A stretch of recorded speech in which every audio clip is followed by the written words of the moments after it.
Hi friends, welcome to ആഗീസ് taste. ഇന്ന് ഞാൻ എത്തിയിരിക്കുന്നത് ഒരു നെയ്ച്ചോറിൻ്റെ റെസിപ്പിയുമായിട്ടാണ് കേട്ടോ. അപ്പോൾ അതിനായിട്ട് ഒരു ഉരുളി ഞാൻ അടുപ്പിൽ വെച്ച് കൊടുത്തിട്ടുണ്ട്. അതിലേക്ക് 3 ടീസ്പൂൺ നെയ്യ് ഒഴിച്ചു കൊടുത്തിട്ടുണ്ട്. നെയ്യ് ഒന്ന് ചൂടായി വന്നതിന് ശേഷം അതിലേക്ക് നമുക്ക് അണ്ടിപ്പരിപ്പ്, ഉണക്കമുന്തിരി, കുറച്ച് സവാള എന്നിവയൊക്കെ ഒന്ന് നല്ലതുപോലെ വറുത്ത് മാറ്റി വെക്കണം കേട്ടോ. അപ്പോൾ ഒന്ന് നെയ്യ് ചൂടായി വരട്ടെ. അപ്പോൾ നമുക്ക് കുറച്ച് അണ്ടിപ്പരിപ്പ് ഇട്ട് കൊടുക്കാം. ഞാൻ 10-25 അണ്ടിപ്പരിപ്പ് ഇട്ട് കൊടുത്തിട്ടുണ്ട്. നിങ്ങൾക്ക് ഇഷ്ടമുള്ള കണക്ക് കൂടുതലോ കുറച്ചോ എങ്ങനെയാണെന്ന് വെച്ചാൽ അതുപോലെ ചേർത്ത് കൊടുക്കാം കേട്ടോ. ഈ അണ്ടിപ്പരിപ്പിൻ്റെ കളറൊന്ന് മാറി വരണം. ഒന്ന് ചുവന്ന് വരുന്ന സമയത്ത് നമുക്കിതിലേക്ക് മുന്തിരിങ്ങ ഇട്ട് കൊടുക്കാം. ഞാൻ മുന്തിരി എടുത്തിരിക്കുന്ന കറുപ്പുമുണ്ട് വെളുപ്പുമുണ്ട് കേട്ടോ. 2 നിറത്തിലുള്ള മുന്തിരിങ്ങയാണ് എടുത്ത് വെച്ചിരിക്കുന്നത്.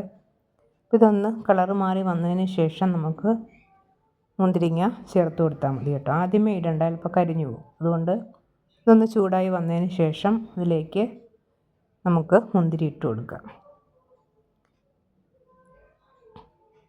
ഇപ്പോൾ കളറ് മാറി വന്നിട്ടുണ്ട്. ഇനി നമുക്കിതിലേക്ക് മുന്തിരി ഇട്ട് കൊടുക്കാം.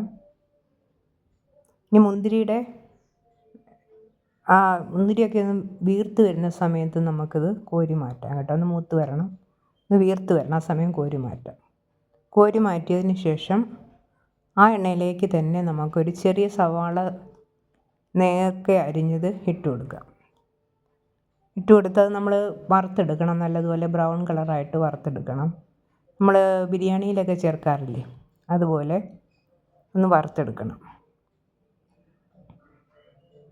അപ്പോൾ അതൊന്ന് കുറച്ച് സമയം എടുക്കും ഇതൊന്ന് മൂത്ത് വരാനായിട്ട്. ഇതിനിടയിൽ ഒരു കാര്യം ഞാൻ പറയട്ടെ. ഈ വീഡിയോ കണ്ടിട്ട് നിങ്ങൾക്ക് ഇഷ്ടപ്പെടുകയാണെങ്കിൽ ലൈക്ക് ചെയ്യും, ഷെയർ ചെയ്യും, കമൻറ്റ് ചെയ്യും, ചാനൽ സബ്സ്ക്രൈബ് ചെയ്യും വേണം കേട്ടോ. ഞാനൊരു പോർക്ക് റോസ്റ്റ് ഇട്ടിരുന്നല്ലോ, അതിൻ്റെ കൂടെ തയ്യാറാക്കിയ ഗീ റൈസാണിത് കേട്ടോ. അപ്പോൾ എല്ലാവരും ഒന്ന് പരീക്ഷിച്ച് നോക്കുക. ഇത്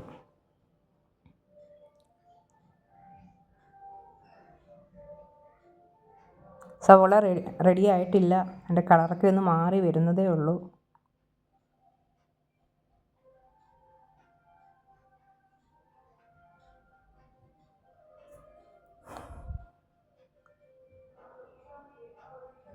ഇപ്പോൾ ഏകദേശമൊക്കെ ആയിട്ടുണ്ട്. ഇനി കുറച്ചും കൂടെ കളർ മാറാനുണ്ട്. ഒരുപാട് കരിഞ്ഞു പോകരുത് കേട്ടോ.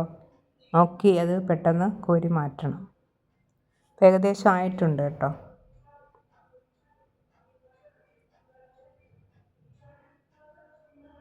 കുറച്ച് കളറും കൂടി വരാനുണ്ട്. റെഡി ആയിട്ടുണ്ട്. ഇനി കിടന്നു കഴിഞ്ഞാൽ ഇത് കരിഞ്ഞു പോകും. നമുക്കിനി കോരി മാറ്റാം.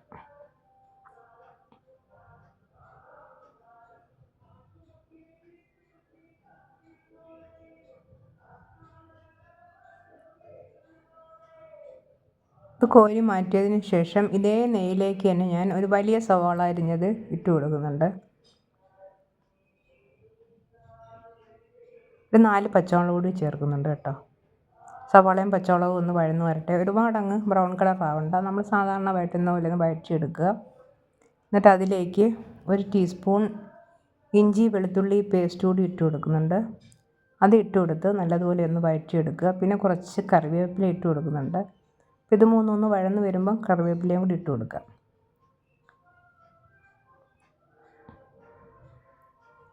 വഴന്ന് വരട്ടെ. ഇനി നമുക്ക് കുറച്ച് കറിവേപ്പില ഇട്ട് കൊടുക്കാം. കറിവേപ്പില ഇട്ട് 2 മിനിറ്റ് ഒന്ന് വഴറ്റി കൊടുക്കണം. ഇനി ആവശ്യത്തിന് ഉപ്പിട്ട് കൊടുക്കാം. ഉപ്പിട്ട് നല്ലതുപോലെ ഒന്ന് മിക്സ് ചെയ്ത് കൊടുക്കണം. അതിനുശേഷം നമുക്ക് ചോറ് ചേർത്ത് കൊടുക്കാം. ഞാൻ ചോറ് ഒരു 3 കപ്പ് പൊന്നിയരിയാണ് എടുത്തിരിക്കുന്നത്. അതിൽ ആവശ്യമുള്ള ഉപ്പിട്ടിട്ടുണ്ട്. പിന്നെ ഒരു കഷ്ണം പട്ട, 2-3 ഏലക്ക, 2-3 ഗ്രാമ്പൂ, ഇതൊക്കെ ഇട്ട് വേവിച്ചെടുത്ത ചോറാണ് കേട്ടോ. അപ്പോൾ നിങ്ങൾ ഇങ്ങനെ ചോറിൻ്റെ കൂടെ അതിടുന്ന ഇഷ്ടമല്ല എന്നുണ്ടെങ്കിൽ നമ്മൾ അണ്ടിപ്പരിപ്പ്, മുന്തിരിങ്ങ, സവോളയൊക്കെ വറുത്ത് കോരിയതിന് ശേഷം ആ എണ്ണയിലേക്ക് ഒരു കഷ്ണം പട്ടയും 2-3 ഗ്രാമ്പൂ, 2-3 ഏലക്ക എല്ലാം ഇട്ടൊന്ന് മൂപ്പിച്ചെടുത്താൽ മതി കേട്ടോ.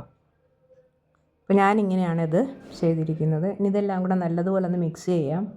മിക്സ് ചെയ്തതിന് ശേഷം അതിലേക്ക് നമുക്ക് വറുത്ത് വെച്ചിരിക്കുന്ന അണ്ടിപ്പരിപ്പ്, മുന്തിരിങ്ങ, സവോള ഇതൊക്കെ ചേർത്ത് കൊടുക്കാം.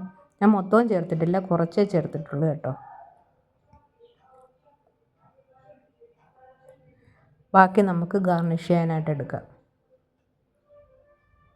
ഇതെല്ലാം ഒന്ന് മിക്സ് ചെയ്ത് കൊടുത്തിട്ടുണ്ട്. നല്ല അടിപൊളി ടേസ്റ്റുള്ള നെയ്ച്ചോറായിരുന്നു കേട്ടോ. ഇവിടെ പിള്ളേർക്കൊക്കെ വളരെ ഇഷ്ടപ്പെട്ടു. അപ്പോൾ എല്ലാവരും ഇത് ട്രൈ ചെയ്ത് നോക്കണം കേട്ടോ. ബാക്കി ഗാർണിഷ് ചെയ്ത് വെച്ചിട്ടുണ്ട്.